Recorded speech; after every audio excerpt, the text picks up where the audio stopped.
उसने रेगिस्तान को, दुबई को आज कहां से कहां लेके चला गया। कोई दुबई क्यों भाग रहा है? दुबई जाएगा, कोई दिक्कत नहीं, उसको निकाल लिया।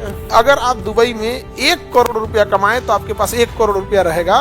इंडिया में आप 1 करोड़ रुपया कमाएं, आपके पास मुश्किल से बचेगा आपके पास 35 लाख। और इतना ही नहीं, 35 लाख रुपया लिया टैक्स, दुनिया में सबसे ज्यादा असुविधा देगा सोमालिया टाइप का। तो उनका कहना है कि इनसे इतना ना नोच लो पैसा, ये अमीर है तो इनका बिजनेस बड़ा है, ये चिल्ला ना पाए, और अगर चिल्लाएंगे तो इनकम टैक्स का छापा, पुलिस का छापा, फायर एनओसी, तो बिल्डिंग बाय लॉज। एक दिन में 22 करोड़ रुपया दान देते हैं प्रतिदिन। सोचो कमाया कितना होगा। अभी कुछ हद तक निर्मला जी ने काम किया है। हमारे यहाँ ना भोथर दिमाग के है कि अगर आपकी सैलरी 12 लाख रुपए है तो आपको 1 रुपया टैक्स नहीं देना है।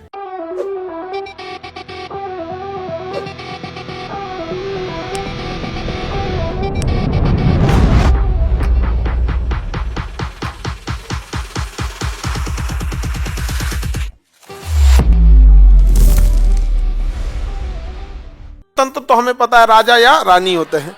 अभी भी नहीं, ये राजा और रानी का प्रचलन जानते कहाँ है? अरब देशों में। अभी भी कहाँ है? अरब में। राजतंत्र वहां पे भी है। कहाँ पे? अरब देशों में।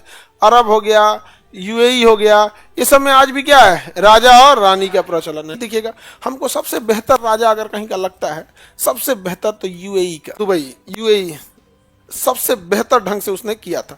अब उनके पर्सनल लाइफ से हमको मतलब नहीं कि परिवार में कैसे रहते हैं, 6 गो पत्नी है कि 5 गो पत्नी है। एक राजा का काम जो होता है, उस काम के हिसाब से देखिएगा, उसने रेगिस्तान को, दुबई को आज कहां से कहां लेके चला गया। आज दुबई देख रहे हैं कहां से कहां चला गया दुबई। तो यूएई अभी बहुत डेवलप हो गया है। और यूएई का क्या कहना पता है? देखो, हमारे यहाँ टैक्स जो लिया जाता है अजीब ढंग से लिया जाता है। अभी कुछ हद तक निर्मला जी ने काम किया है, 12 लाख रुपए उस पे है, 12 लाख रुपए। और दिल्ली इलेक्शन में बड़ा हेल्प कर दिया उन लोग को कि अगर आपकी सैलरी 12 लाख रुपए है, कितनी है? 12 लाख, तो आपको 1 रुपया टैक्स नहीं देना है। 12 लाख रुपए पे टैक्स 0। और लेकिन अगर आप 12 लाख 1 रुपया भी कमा लिए तो ले भैया पूरे 12 लाख पे टैक्स। 12 लाख 1 रुपया, नहीं समझा गया? 12 लाख एक पूरा पे पूरा टैक्स देना है। ठीक है। अब सपोज करो किसी का मंथली 1 लाख सैलरी है, मंथली 1 लाख सैलरी है, तो 12 लाख सालाना हो गया। अब तनिको ज्यादा गया, 1 रुपया ज्यादा गया, लगेगा टैक्स। अब पूरा दबा के टैक्स लग जाएगा। अब किसी की सैलरी सपोज करो 12 लाख 10 हजार है, 1 लाख 1 हजार रुपये उसकी सैलरी है, 1 लाख 1 हजार सैलरी है, तो साल भर में कितना हुआ? 12 लाख 11 हजार, 12 लाख 11 हजार, 12 लाख 12 हजार, 12 लाख 12, और 12 हजार का थी, उसको क्या करना पड़ेगा? पूरा टैक्स देना पड़ेगा, पूरा का पूरा टैक्स देना। एक आदमी हमसे कहेंगे सर एक काम कीजिएगा, हम कहेंगे बताइए बताइए, क्यों नहीं, हम काम करने आएंगे लेकिन 5 दिन मेरा जानबूझ के एब्सेंट मार दीजिएगा। क्या है? 12 लाख से नीचे आना चाहिए। 12 लाख के क्या आना चाहिए? नीचे आना चाहिए।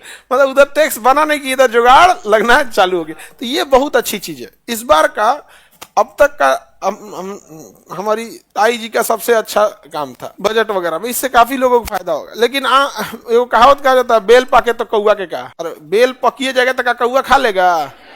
नहीं खा पाएगा यहाँ पे। तो आप लोग को इससे क्या ही फर्क पड़ रहा है? तुम लोग 12 लाख वाले में अभी हो ही नहीं, चुपचाप टुकुर टुकुर देखो, यही ना देख पाएंगे, उसमें बहुत उठपटाएंगे। लेकिन अगर आप दुबई में जाइएगा ना, आप चाहे जितना कमा लीजिए, आपको जीएसटी नहीं देना है। आप जितना कमा लीजिए, आपको इनकम टैक्स नहीं देना है, इनकम टैक्स रिटर्न नहीं देना है।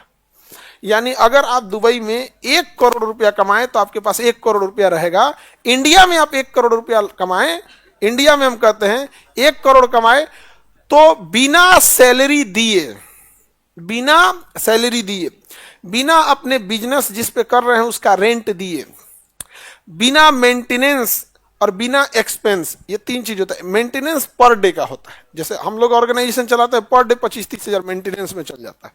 मेंटेनेंस इन द सेंस कोई ना कोई एगो पंखा बिगड़ेगा, कहीं लाइट जाएगा, किसी दिन डीजल पेट्रोल खत्म हो जाएगा, इतनी गाड़ियां हैं इसमें पेट्रोल जाएगा, किसी दिन जनरेटर में जाएगा, 2-4 लड़का लड़की कोई ना कोई बेहोश होकर मेडिकल एक्सपेंस में जाएगा, कोई सामान टूटेगा, कोई चेयर टूटेगा, कोई बेंच टूटेगा, कहीं माइक खत्म, कोई एक शॉर्ट सर्किट, कुछ ना कुछ हमेशा हुआ रहेगा। ऐसा हो ही नहीं सकता, इतना बड़ा संस्था चल रहा है यहाँ पे। आप लोग इतने हैं, आप लोग का देखिएगा तो मेंटेनेंस में चल जाएगा 10 रुपया पर डे का, 20 रुपया। कभी चाय पानी पी लेना, कभी कोई गेस्ट आ गए, नहीं आता है तो उनको क्या कहिएगा, जाइए उठ के, नहीं ना, तो मेंटेनेंस अच्छा खासा जाता है। तो इंडिया में अगर कोई संस्था है, अगर वो 1 करोड़ रुपया कमा रही है, तो उसका मेंटेनेंस अभी हम नहीं गिन रहे हैं, एक्सपेंस जो होता है रियल खर्चा वो हम नहीं गिन रहे हैं, ना ही बिजली बिल, ना ही रेंट, ना ही एम्प्लॉय की सैलरी, ये हम गिन ही नहीं रहे हैं। केवल गवर्नमेंट मार देगी इसमें से 1 करोड़ में से आपके पास बचेगा, जानते हैं 18% जीएसटी इनकम टैक्स देने के बाद 55 लाख। मतलब 1 करोड़ में ना 55 लाख तो ऐसे चल अबे करेगा आपके पास इतना। अब इसमें से आपको 55 लाख में जानते हैं क्या देना पड़ेगा? Maintenance, expense, electric bill, salary, rent, अब आपको इसमें से देना पड़ेगा। समझा गया? यानी आप अगर इंडिया में कमा रहे हैं 1 करोड़ ना, तो आपके पास मुश्किल से बचेगा आपके पास 35 लाख। और अगर आप 35 लाख दे रहे हैं ना, तो गवर्नमेंट कहती कि ये अच्छा इंसान है, चोरी नहीं कर रहा है। समझ में रहा है कि नहीं रहा है? चोरी नहीं कर पा रहा। 1 करोड़ कमाएंगे तो इंडिया में कितना बचेगा? 35 लाख। दुबई में 1 करोड़। 1 करोड़। हमारे यहाँ ना भोथर दिमाग के है सब, समझे? भोथर दिमाग के। उन सबको पीटना की जरूरत नहीं है। दीवार जो नया नया जुड़ाए हो, जो प्लास्टर नहीं है ना, वो पे बादाम की तरह रगड़ के खत्म कर दे। देखो दुबई में रोजगार कैसे मिलता है। अब 1 करोड़ इंसान को कमाए तो कितना दिया, उसके पास बचा कितना? 35। उस इंसान की मेंटली देखो कितना लहरेगा। तुम्हारा 10 रुपए का नोट, तुम्हारे जेब से 500 का नोट गिर जाएगा ना, तुमको 1-2-3 दिन अजीब टेंशन में रहोगे।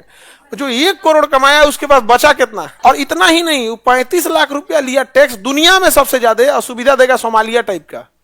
वो 1 करोड़ में से टैक्स उगदा के 35 लाख बचा, वो सरकारी हॉस्पिटल में जाएगा, चुपचाप ऐसे रहेगा। एम्स में उसको सीट नहीं मिल सकता है, आईजीएमएस में बिना पैरवी नंबर नहीं लग सकता है। उसको तकलीफ कब लगेगा? जब कोई एक विधायक आएगा ना, उसको खांसी हुआ रहेगा तो एम्स में सीट मिल जाएगा। और तुम वेंटिलेटर पे रहोगे ना, एम्बुलेंस में से निकलने नहीं देगा सब तुमको एम्स में। एम्स हम लोग के लिए बना ही नहीं है, ये तो सबसे बड़ी गलतफहमी है। नहीं समझे? अब तुम ऐश्वर्या राय को अपनी बुआ समझो तो तुम्हारी गलती है। नहीं तो तुम्हारी गलती है कि भाई वो तो एक हीरो हीरोइन है लोग। अब बस ठीक है, फिल्म अच्छी लगी, फिल्म खराब लगी, ये एम्स हमारे लिए, हम एक कॉमन आदमी के लिए नहीं है। खराब यही लगता है इस देश में, यार उसने टैक्स कुछ भी नहीं दिया और उसको सुविधा दे दी। इवन इतना नहीं, तुम वेंटिलेटर पे रहो, ऐसा लगता है ना, मतलब मरने वाले हो या कुछ भी, तुम्हें नहीं देखेगा। एक विधायक जी फोन कर देंगे, हमारे आदमी है, इसको एक बेड दे दीजिए। आप बिलीव नहीं कीजिएगा, बड़े हॉस्पिटल में एक वार्ड होता है फिक्स कि ये सरकार के लोगों के लिए है, ये विपक्ष के लोगों के लिए है, ये डीएम एसपी सरकारी कर्मचारियों के लिए, मतलब पावरफुल लोगों के लिए। तुम चला आया मरने के लिए, यहाँ पे सीट नहीं है। तुम्हें विश्वास नहीं हो, तुम पटना एम्स में दिखा लो। ले लिया था कहाँ पे? प्राइवेट में ले गए लोग, नहीं देखा, वो आईसीयू में लेके चल जाइए वहां से। ये अब अपनी हम मंत्री नहीं है जी। क्या प्रॉब्लम कहाँ है? ब्रेन में चोट लगा, एक्सीडेंट हो गया, ट्यूमर तो नहीं बनाया, ऑपरेशन हुआ कि नहीं? अच्छा, तो अब न्यूरो फिजिशियन की जरूरत है, तो बैठ जाइए। अब 1-2 देखते हैं कोई न्यूरो फिजिशियन ठीक ठाक हो तो डॉक्टर में। अच्छा, मेडिकल में भी जानते हैं एक चीज, हम लोग को भी, मेरी पर्सनल समस्या समझो, अगर हम बताते हैं, सपोज कीजिए कि उसको ठीक हो गया तो ठीक है, नहीं होता तो फिर आगे कहता कैसे डॉक्टर बता दिए सर। यार हम आपको क्या ही बता सकते हैं, हम तो यही बता सकते हैं कि पटना के 4-5 डॉक्टर है। तो 1-2 बार इसी चीजें हो गई ना, तो हमको थोड़ा सा अपने अंदर से लगता है कि भाई क्या बताए हम, नहीं समझे? ऐसा नहीं कि बमनी गलत है, लेकिन होता क्या है ना कि 1-8% के चक्कर में कभी कभी ऐसा हो जाता है, तो बड़ा उटपटांग लगता है। अब तुमको दुबई पे बताते हैं, ये तो यहाँ हो गया। अब तुम्हें क्या लग रहा है? ये इंसान मेंटल ट्रोमा में गया, क्योंकि 1 करोड़ कमाया, 35 लाख बचा। अब ये कहां चल जाएगा? मेंटल ट्रोमा में। यार कि हम कमा किसके लिए रहे हैं? सरकार के लिए?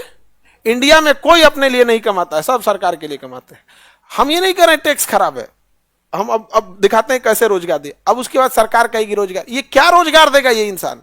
अब दुबई वाला 1 करोड़ कमाएगा ना, उसके पास कितना है? 1 करोड़। वो टेंशन फ्री है, यार जितना कमा रहे हैं मेरा है, और आप टेंशन में हैं। आप 35 लाख कमाते और 35 का 35 आपके पास रहता तो आप टेंशन में नहीं रहते। आप कमाए हैं 1 करोड़, आपके पास बिल, रेंट, ये सब मेंटेनेंस, टैक्स काट कूट के बचा कितना? ये काटने की वजह से कहां चल गए हैं?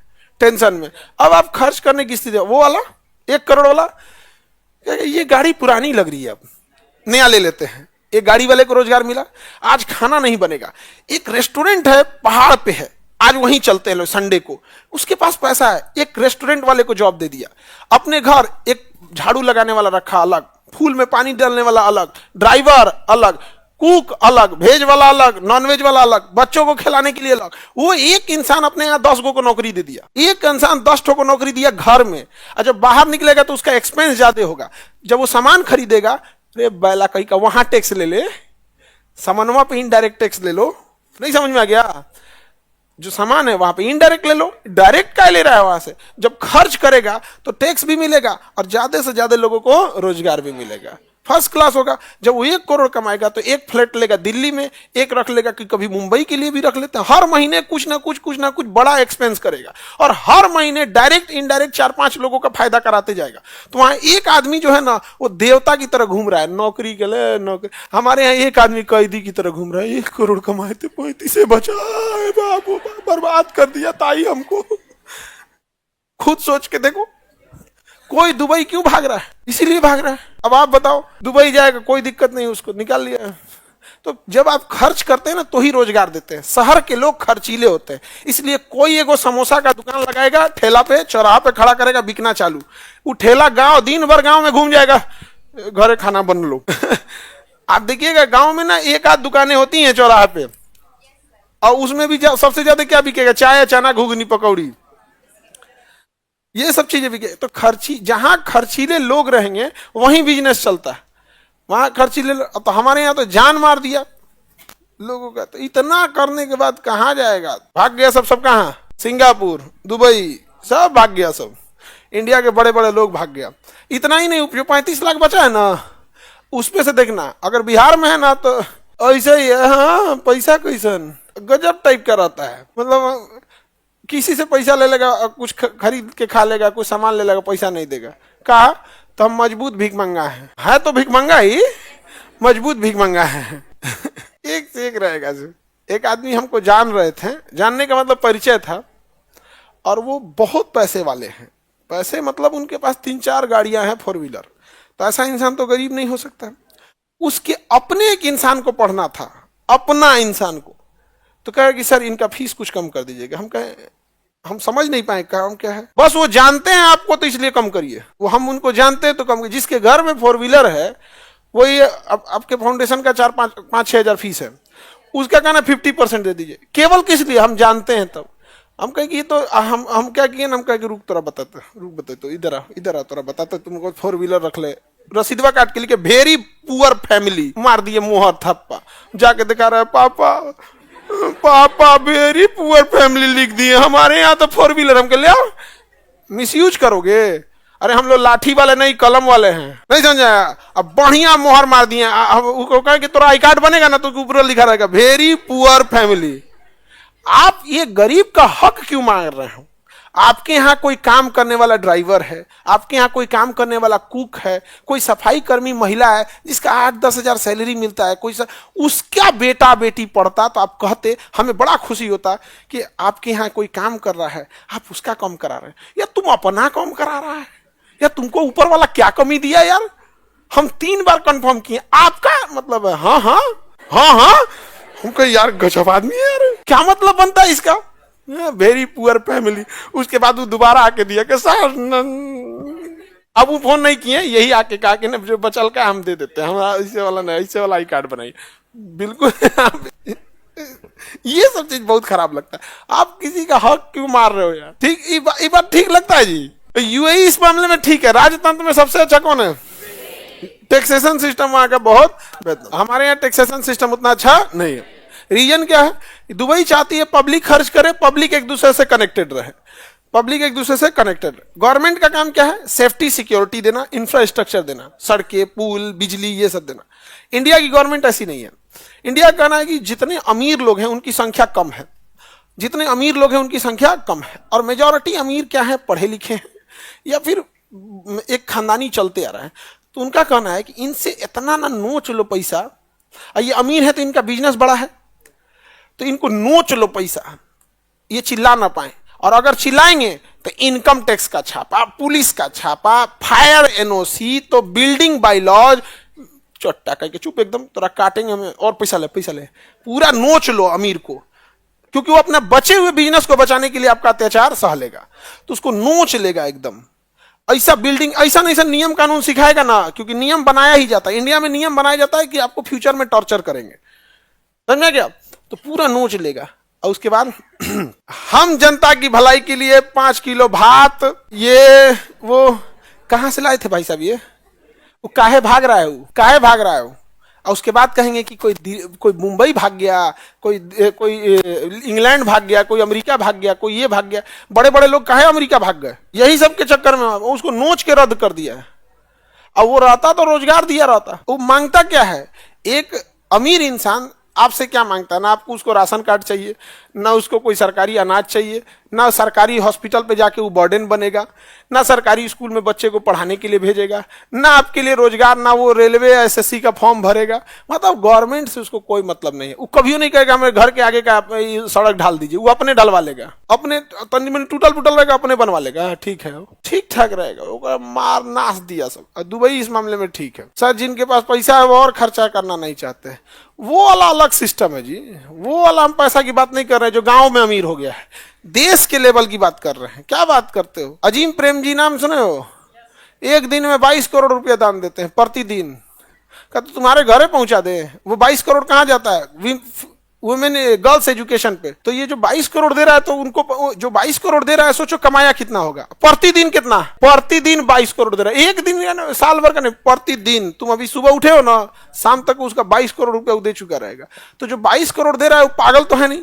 इतना पढ़ लिख के कितना आगे गया होगा, और उसके पास इंटेलेक्ट। वो कह रहा है कि 22 करोड़ रुपए बांट देंगे ना, सोने का लंका नहीं टिका था। तो उसने देखा कि हम फीमेल एजुकेशन को क्यों नहीं बढ़ावा दे सकते।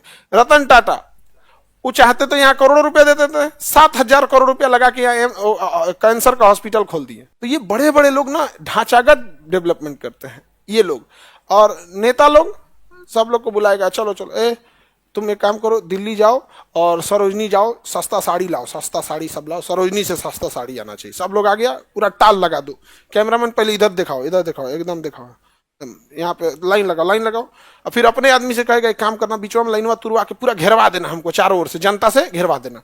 जनता घेर लेगी, हाँ साड़ी 500 लो दे के बांट दिया। यहाँ पे कोई नेता आपको पैसा देना, उसे डबल लीजिएगा, आप ही का पैसा है, लूट के ले गया है। समझ में आ गया कि नहीं? लूट के ले गया, अपने दादा के यहाँ से नहीं ला रहा है, किसका ले गया है? अभी लोग का लूट के ले गया, और अड़च लीजिएगा पूरा, वोट भी नहीं देना। यूपीएससी, बीपीएससी एवं सभी राज्यों की सिविल सेवाओं की परीक्षाओं एवं नीट जी आदि की तैयारी करें भारत की सबसे बेहतरीन coaching centre Khan global studies के साथ। अधिक जानकारी के लिए हमारे दिए गए हेल्पलाइन नंबर 8757354880 पर संपर्क करें।